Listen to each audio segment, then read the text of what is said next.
Yo, Lego Transformers Dark of the Moon Dino, version 2.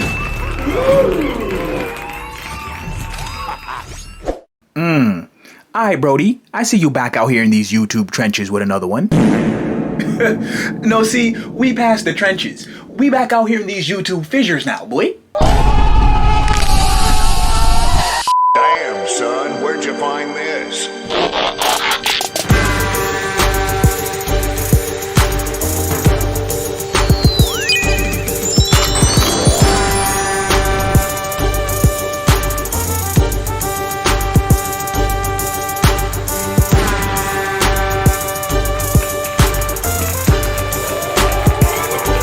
Yo, what's going on, guys?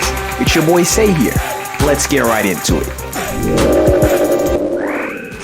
Okay, so here we have Dino in his updated Ferrari 458 Italia vehicle mode, and he is scaling in at about 8.5 inches long. Yo, hold up, you said the updated Ferrari 4578 vehicle mode? Yeah, because remember I said this is the version 2. No, I hear you on that, I hear you, but not for nothing, bro. The version 1 was actually aight. Now, I'm actually with you on that. But you see, that's a problem. Cause we don't do aight. So I actually really liked the robot mode on that version 1, but the vehicle mode just wasn't screaming Ferrari 458 Italia at all to me. So I wanted to revamp it real quick. And the good thing is it only took me about 6 to 8 hours to even build this guy because I just modified it from my last car transformer build, which was Transformers The Last Night Hot Rod. So this time I said, okay, you know what? I'm going to start off by redoing the entire front portion of the car. So I started off by giving this guy a steeper slope that goes down the front hood of the car right here. Added in some translucent angled headlights along with some slight curved slope pieces behind them to mimic that curve that he has on the outer edges of his hood there. And then lastly, I just redesigned the front exhaust section which runs between the middle of the front portion of the car. Nice. Now, I said this last video, but I want to say it again. If these cars did not have to actually transform into robots, I would get the car designs to look exactly like the actual movie car designs. But because they have to transform, there's definitely going to have to be some compromises in different areas of the vehicle mode proportion-wise. And I only mention that to say the flatness that some of these vehicle modes have is damn near impossible to 100% mimic in Lego Transformer mode because there's just so much that has to be compacted into the vehicle mode. Even if you take a look under, there's parts of the robot like busting out of the frame here. So in a perfect world, that flatness would be nice to get in there, but I still like the way this design came out overall.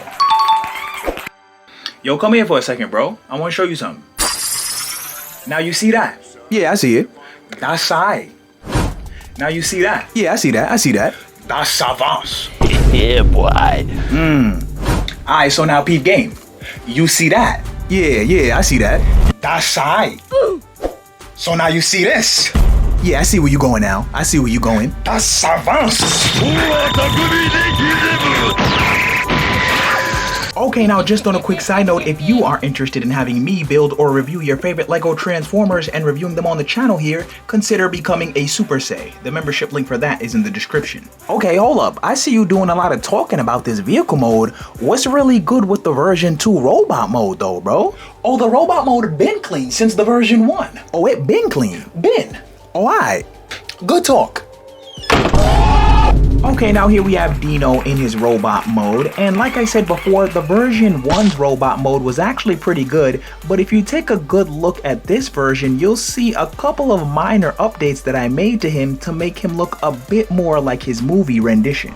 Oh. So for one, I reduced the size of his chest plate here because on the version 1, that chest plate was a bit clunky and bulky looking, and on top of that, I modified the head sculpt here with a couple of wedge pieces to add some more gaps in there to give it a more accurate aesthetic. Because if you take a close look at Dino's movie head sculpt, he's got like some Sith Lord demon action going within his head sculpt design. Now with both versions of my Dino, I actually transform him and leave his wheels on the outer portion of his shoulders here along with the car doors or front windows, because to me this guy just looks so much more menacing with the wheels and the car doors out there like that. But if I was trying to be 100% movie accurate, I could just rotate these guys behind the shoulders and keep them hidden there. And another Transformer that I actually used this same technique on was my Transformers Rise of the Beast Bumblebee. So if you guys are interested in checking that guy out, I'll leave the link to that video at the end of this one.